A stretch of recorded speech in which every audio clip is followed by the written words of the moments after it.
नमस्कार। आज हम सादत हसन मंटो की एक बहुत ही मशहूर और कहना चाहिए विवादास्पद कहानी की गहराई में उतर रहे हैं। जी। कहानी का नाम है बू। हमारे पास इसका एक विश्लेषण है जो इसके कई पेचीदा पहलुओं को खोलता है। बिल्कुल। हमारा मकसद है कि इस छोटी सी लेकिन बहुत असरदार कहानी को ठीक से समझें। इसके विषय क्या हैं, किरदार कैसे हैं और सबसे जरूरी, मंटो इसके जरिए समाज की किस दुखती रग पर हाथ रख रहे हैं। सही। हम ये जानने की कोशिश करेंगे कि विभाजन से पहले लिखी गई ये कहानी आज भी हमारे लिए क्यों मायने रखती है। जी। खासकर जब ये इच्छा, याददाश्त और वो जो समाज का दोहरापन होता है ना, हाँ, पाखंड। हाँ, पाखंड जैसे मुद्दों को कुरेदती है। बिल्कुल। और कहानी का जो आइडिया है ना, हाँ। वही अपने आप में बड़ा अनोखा है। कैसे एक मामूली सी लगने वाली मुलाकात और खास तौर पर एक गंध, हाँ। वो किसी इंसान की पूरी जिंदगी की यादों पर हावी हो सकती है। और ये सिर्फ एक निजी अनुभव नहीं रहता, नहीं, बल्कि उस वक्त के समाज के लिए एक चुनौती बन जाता है। तो चलिए इस कहानी की परतें खोलते हैं। जी, शुरू करते। इसकी शुरुआत होती है विभाजन से पहले के बॉम्बे शहर से। हाँ। कहानी का जो नरेटर है, मतलब जो हमें कहानी सुना रहा है, वो एक अमीर पढ़ा लिखा शहरी नौजवान है। जी। वो अपनी जवानी के एक खास दिन को याद कर रहा है जब उसकी मुलाकात एक बिल्कुल अलग दुनिया की लड़की से होती है, रणधीर की भाभी। ये लड़की गरीब है, देहाती है, शायद घरेलू कामकाज करती है। कहानी ये साफ करती है कि दोनों के सामाजिक स्तर में जमीन आसमान का फर्क है। हाँ, और ये फर्क सिर्फ सामाजिक या आर्थिक ही नहीं है। मतलब मंटो इस लड़की को जिस तरह पेश करते हैं वो बहुत खास है। कैसे? उसके बदन से आने वाली गंध पर बहुत जोर दिया गया है। वो कोई इत्र या पाउडर की खुशबू नहीं है। नहीं। बल्कि मिट्टी, पसीने और एक बहुत ही, क्या कहूँ, कच्ची आदिम सी, शायद जानवर सरीखी महक। ये गंध शहरी नफासत के बिल्कुल उलट है। बिल्कुल। और फिर कहानी उस एक रात पर आती है जब नरेटर और इस लड़की के बीच एक जिस्मानी ताल्लुक बनता है। जी। लेकिन मंटो का कमाल देखिए, कहानी का फोकस उस शारीरिक क्रिया पर नहीं टिकता। सही कहा। जो चीज नरेटर के जहन में, उसकी रूह में बस जाती है, वो है उस लड़की के जिस्म से आने वाली वही आदिम अनघड़ बू। वो बू, हाँ। ये महक उसके लिए जैसे नशे की तरह हो जाती है। और ये नशा ऐसा है जो वक्त के साथ उतरता नहीं, बल्कि और गहरा होता जाता है। अच्छा। हाँ, कहानी बताती है कि सालों बाद भी जब नरेटर अपनी जिंदगी में आगे बढ़ चुका है, शायद शादीशुदा है और शहरी सोफिस्टिकेशन वाली महंगी खुशबुएं लगाने वाली मॉडर्न औरतों के बीच रहता है जी। तब भी उसके दिमाग से वो एक रात और वो खास गंध निकल नहीं पाती। कमाल है। वो उसे बार बार याद आती है, एक ऐसी कसक बनकर जो कभी पूरी नहीं होती। वो गंध उसकी याददाश्त का, उसकी पहचान का एक स्थायी हिस्सा बन जाती है। ये बहुत अजीब और शक्तिशाली बात है। आमतौर पर यादें तो घटनाओं से, चेहरों से या बातों से जुड़ी होती हैं। बिल्कुल। लेकिन यहाँ पूरी याददाश्त का लंगर एक गंध पर टिका हुआ है। ये कैसे मुमकिन होता है? यही तो मंटू की मनोवैज्ञानिक पकड़ दिखती है। देखिए, ये कहानी इस बात का गहरा अन्वेषण है कि हमारी इंद्रियां, खासकर गंध, याददाश्त और इच्छा को कैसे कंट्रोल करती हैं। अच्छा। गंध जो है ना, वो हमारी सबसे पुरानी, सबसे आदिम इंद्रिय है। ये सीधे दिमाग के उन हिस्सों से जुड़ती है जो भावनाओं और यादों को सहेजते हैं, मतलब तर्क वाले हिस्से को बाईपास करके। ओह। इसीलिए किसी खास गंध से जुड़ी यादें अक्सर ज्यादा तीव्र और भावनात्मक होती हैं। मंटो इसी मनोवैज्ञानिक सच्चाई का इस्तेमाल कर रहे हैं। वो दिखा रहे हैं कि कैसे एक क्षणिक मुलाकात, जिसे शायद नैतिक रूप से गलत माना जाए, हाँ, सिर्फ उस गंध की वजह से एक कभी न मिटने वाली, जिंदगी भर पीछा करने वाली हसरत में बदल जाती है। तो ये सिर्फ उस रात की याद नहीं है। नहीं, ये उससे कहीं ज्यादा है। ये उस गंध से जुड़ी इच्छा, उस आदिम खिंचाव की याद है। अच्छा, तो ये सिर्फ एक रोमांटिक याद नहीं, बल्कि एक ज्यादा गहरी शारीरिक और मनोवैज्ञानिक छाप है। बिल्कुल। और इसमें वो वर्ग भेद वाला एंगल भी तो है जिसका जिक्र हमने शुरू में किया था। हाँ, वो भी बहुत महत्वपूर्ण है। एक तरफ पढ़ा लिखा अमीर शहरी लड़का, दूसरी तरफ अनपढ़ गरीब देहाती लड़की। ये असमान रिश्ता क्या दिखाता है? ये कई परतें खोलता है। पहली बात तो ये कि इंसानी इच्छा, खासकर जिस्मानी इच्छा, वो अक्सर सामाजिक दायरों और वर्ग भेद की दीवारों को नहीं मानती। नरेटर का आकर्षण उस लड़की की तरफ है जो उसके सामाजिक दायरे से बिल्कुल बाहर है। ये दिखाता है कि बुनियादी मानवीय जरूरतें या खिंचाव कितने शक्तिशाली हो सकते हैं। सही। लेकिन इससे आगे बढ़कर देखें तो ये शायद शहरी बनाम ग्रामीण का एक रूपक भी है। अच्छा, कैसे? देखिए, शहरी जिंदगी जो पढ़ी लिखी, नफीस और शायद कुछ हद तक बनावटी है। हाँ, और ग्रामीण जीवन जो ज्यादा कच्चा है, प्राकृतिक है, जमीन से जुड़ा हुआ है। नरेटर शायद अवचेतन रूप से उस शहरी बनावटीपन से ऊब चुका है हो सकता है, और उस कच्ची असली चीज की तरफ खिंच रहा है, जिसका प्रतीक वो लड़की और उसकी गंध है। तो क्या ये कहा जा सकता है कि मंटो ये इशारा कर रहे हैं कि तथाकथित सभ्यता और संस्कृति के नीचे एक ज्यादा असली, ज्यादा आदिम सच्चाई दबी हुई है? हाँ, जिसे ये नरेटर उस गंध में पाता है। बिल्कुल। और यहीं से कहानी सामाजिक पाखंड के मुद्दे पर भी चोट करती है। हाँ, वो कैसे? उस दौर का समाज और शायद आज का भी नैतिकता और सदाचार का एक बाहरी दिखावा ओढ़े रहता है। जी। सार्वजनिक जीवन में कुछ नियम हैं, कुछ मान्यताएं हैं, लेकिन मंटो बंद दरवाजों के पीछे की हकीकतों को सामने लाते हैं। वो दिखाते हैं कि इंसान के अंदर इच्छाएं किस तरह उबलती हैं, जिन्हें अक्सर दबाया जाता है, छुपाया जाता है, या जिनके बारे में बात करने से भी परहेज किया जाता है। सही। नरेटा का उस बू के प्रति जुनून और उसे भूल न पाना समाज के इसी दोहरेपन पर एक तीखी टिप्पणी है। हो सकता है वो दुनिया के सामने इस अनुभव को कभी स्वीकार न कर पाए, लेकिन अंदर ही अंदर वो इसी की गिरफ्त में है। ये समाज के बनाए नैतिक खांचों और इंसान की असली फितरत के बीच का टकराव है। ये वाकई सोचने वाली बात है कि कैसे समाज हमें एक तरह से जीने का तरीका सिखाता है, पर हमारी अंदरूनी इच्छाएं कुछ और ही राह पकड़ सकती हैं। बिल्कुल। और मंटो की हिम्मत देखिए कि वो गंध जैसी चीज को, जिसे अक्सर अच्छी या बुरी खुशबू में बांट दिया जाता है, हाँ, उसे इच्छा और याददाश्त का इतना बड़ा प्रतीक बना देते हैं। आमतौर पर साहित्य में तो रूप या आवाज पर ज्यादा ध्यान दिया जाता है। गंध को केंद्र में लाना ये कितना अनोखा था उस वक्त। बहुत अनोखा था। जैसा मैंने कहा, गंध सीधे अवचेतन और भावनाओं से जुड़ती है। ये तर्क से परे है। आप किसी गंध को पसंद या नापसंद कर सकते हैं, लेकिन आप उसे नजरअंदाज नहीं कर सकते अगर वो आपकी यादों से जुड़ गई है। मंटो ने गंध की इसी ताकत को पहचाना। सही। उन्होंने इसे महज एक डिटेल की तरह इस्तेमाल नहीं किया, बल्कि कहानी का केंद्रीय तत्व, मतलब सेंट्रल थीम बना दिया। जी। और वो शहरी बनाम ग्रामीण का जो प्रतीकवाद है, वो भी गंध के जरिए ही मजबूत होता है। अच्छा, वो कैसे? शहर की बनावटी केमिकल वाली खुशबुएं, इत्र, पाउडर, ये शायद उस ऊपरी सभ्यता और पाखंड का प्रतीक है। हाँ, हो सकता है। जबकि गांव की मिट्टी, पसीने की गंध, वो ज्यादा असली है, ज्यादा आदिम है और शायद ज्यादा ईमानदार है।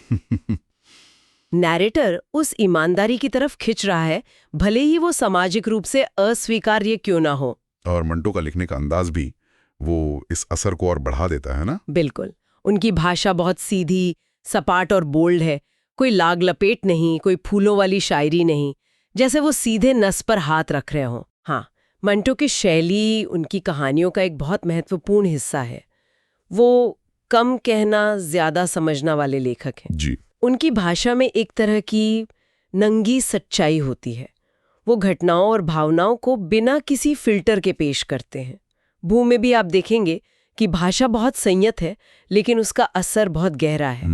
कहानी कहने का तरीका भी खास है। ऐसा लगता है जैसे नैरेटर सीधे हमसे, यानी पढ़ने वाले से बात कर रहा है। हाँ, जैसे कोई राज बता रहा हो। बिल्कुल, अपना एक राज खोल रहा है, कन्फेशन कर रहा है। इसे कुछ हद तक चेतना प्रवाह शैली कह सकते हैं। मतलब ऐसा लगता है मानो हम किरदार के दिमाग में ही घुस गए हैं। अच्छा। उसकी सोच जैसे बह रही है, वैसे ही हम पढ़ रहे हैं। ये पाठक को कहानी के भावनात्मक केंद्र के बहुत करीब ले आता है। लेकिन क्या ये अंदाज, ये विषय उस जमाने में आसानी से हजम हो गया होगा? 1940s का दशक, भारत की आजादी से पहले का समय मुश्किल था। समाज कितना रूढ़िवादी रहा होगा। ऐसे में सेक्स, वर्गीय आकर्षण और वो भी इतनी बेबाकी से लिखना, ये तो हंगामा खड़ा करने वाली बात रही होगी। बिल्कुल, हंगामा खड़ा करने वाली बात थी। मंटो अपने वक्त के सबसे विवादास्पद लेखकों में से एक थे। हाँ, सुना है। वो उन विषयों पर लिख रहे थे जिन पर सभ्य समाज में बात करना भी मतलब मना था। सेक्सुअलिटी, वेश्यावृत्ति, विभाजन की भयावहता, इंसानी मन के अंधेरे कोने। जी। बू जैसी कहानियां उस समय के साहित्यिक और सामाजिक माहौल में धमाके की तरह थीं। हमें समझना होगा कि उस वक्त राष्ट्रवाद, सामाजिक सुधार जैसे मुद्दे साहित्य पर हावी थे। सही। ऐसे में मंटो इंसान की निजी अंदरूनी दुनिया की सच्चाइयों को, खासकर उसकी कामुकता को बिना किसी नैतिक फैसले के सामने ला रहे थे। ये बहुत बड़ी और साहसी बात थी। और इसी साहस की उन्हें कीमत भी चुकानी पड़ी है ना। उन पर अश्लीलता के मुकदमे चले। हाँ, कई मुकदमे चले। बू पर भी शायद सवाल उठे थे, हालांकि कुछ और कहानियां जैसे खोल दो, ठंडा गोश्त ज्यादा बदनाम हुई। ये मुकदमे असल में इस बात का प्रतीक है कि समाज अक्सर उन आवाजों को बर्दाश्त नहीं कर पाता जो उसकी मान्यताओं, उसके आरामदेह नैतिक खोल को चुनौती देती हैं। हाँ, ये तो होता है। मंटो का लेखन समाज के लिए एक आईना था, और समाज अक्सर आईने में अपना अक्स देखकर तिलमिला उठता है, उसे तोड़ने की कोशिश करता है। मंटो पर अश्लील होने का ठप्पा लगाने की कोशिश इसी तिलमिलाहट का नतीजा थी। वो कह रहे थे कि जो समाज में हो रहा है, जो इंसान के अंदर है, उसे अनदेखा मत करो, उसे ईमानदारी से देखो। लेकिन समाज इसके लिए तैयार नहीं था। लेकिन क्या इन मुकदमों से मंटो रुके या उनका लेखन बदल गया? परेशान जरूर हुए, आर्थिक और मानसिक रूप से भी, लेकिन रुके नहीं। उनकी कलम और तीखी होती गई। अच्छा। वो समाज के पाखंड पर और ज्यादा बेबाकी से लिखने लगे। उन्होंने अपनी कहानियों के जरिए बार बार ये सवाल उठाया कि अश्लील क्या है? क्या वो सच्चाई दिखाना अश्लील है जो समाज में मौजूद है, या उस सच्चाई पर पर्दा डालना अश्लील है? उनका मानना था कि जो चीज मौजूद है उसे लिखना अश्लीलता नहीं हो सकती। और आज हम देखते हैं कि वक्त ने मंटो को सही साबित किया। बिल्कुल। आज उनकी कहानियों को दुनिया भर में पढ़ा जाता है, उन पर फिल्में बनती हैं, नाटक होते हैं। उन्हें मनोवैज्ञानिक यथार्थवाद का एक बड़ा लेखक माना जाता है। जी हाँ। ये मनोवैज्ञानिक यथार्थवाद क्या है, इसे थोड़ा और समझाएंगी?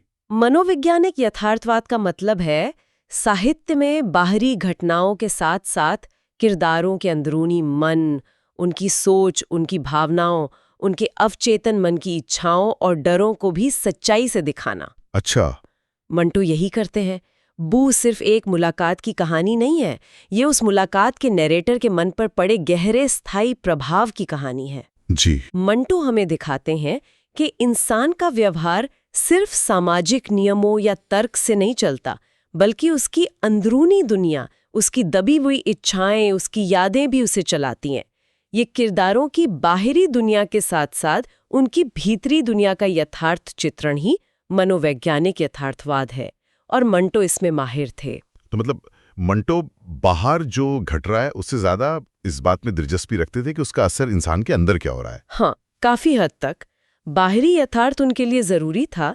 वो अपने समय के सामाजिक और राजनीतिक उथल-पुथल से अछूते नहीं थे, लेकिन उनकी खासियत किरदारों के मन की गहराइयों में उतरने में थी। चलिए, अब अगर हम कहानी में प्रतीकवाद की बात करें, जो हमने पहले भी छुआ था। हाँ, सिंबलिज्म। हाँ, तो वो और साफ हो जाता है। गंध या बू सिर्फ एक महक नहीं है, ये किस चीज का प्रतीक बन जाती है?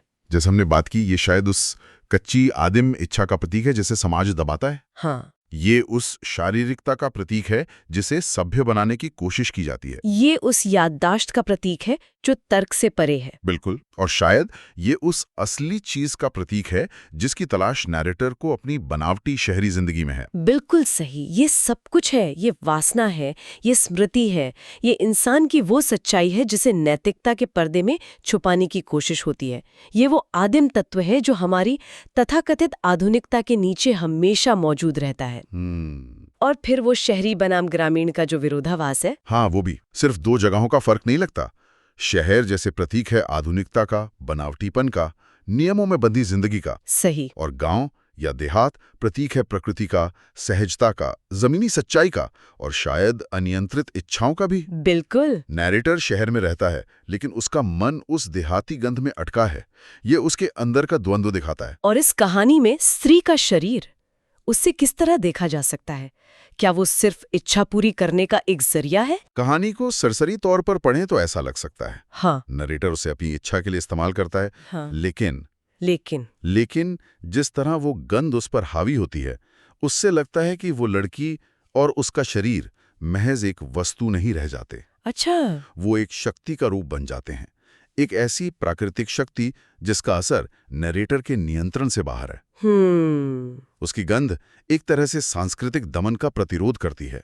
समाज उसे शायद गंदा या अस्वीकार्य माने, लेकिन नरेटर के लिए वो जीवन की सबसे तीव्र सच्चाई बन जाती है। सही। तो वो सिर्फ इच्छा का पात्र नहीं, बल्कि एक अनियंत्रित प्राकृतिक शक्ति का प्रतीक भी है। बहुत खूब कहा आपने। वो प्रकृति की उस ताकत का प्रतिनिधित्व करती है जिसे पूरी तरह से पालतू नहीं बनाया जा सकता, जिसे पूरी तरह नियमों में नहीं बांधा जा सकता। हाँ। और यही चीज नरेटर को अपनी ओर खींचती है और शायद परेशान भी करती है। तो इस सब का निचोड़ क्या है? मतलब ये कहानी हमें क्या सोचने पर मजबूर करती है? निचोड़ ये है कि बू महज एक सेंसेशनल कहानी नहीं है, ये इंसान के अंदर की जटिलताओं की कहानी है।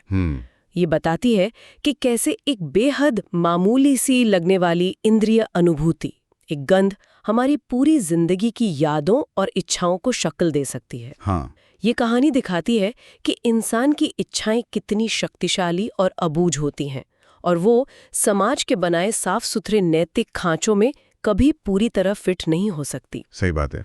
मंटो हमें शीशा दिखाते हैं हमारे अंदर की उन गहराइयों का, उन आदिम परतों का जिन्हें हम अक्सर देखना नहीं चाहते या जिनसे हम डरते हैं। तो हमने देखा कि कैसे सादत हसन मंटो ने बू के जरिए न सिर्फ अपने लिखने की निर्भीकता दिखाई, बल्कि मानवीय मनोविज्ञान की गहराइयों को भी छुआ। जी बिल्कुल। हमने समझा कि कैसे एक गंध याददाश्त पर कब्जा कर सकती है, कैसे वर्ग और इच्छा के धागे उलझे हुए हैं, और कैसे समाज का पाखंड इन निजी सच्चाइयों से टकराता है। हाँ। हमने ये भी जाना कि क्यों इस कहानी ने इतना विवाद खड़ा किया, मंटो को अदालत तक ले गई, और क्यों आज भी ये अपनी मनोवैज्ञानिक पकड़ और सामाजिक टिप्पणी के लिए इतनी जरूरी बनी हुई है। बिल्कुल।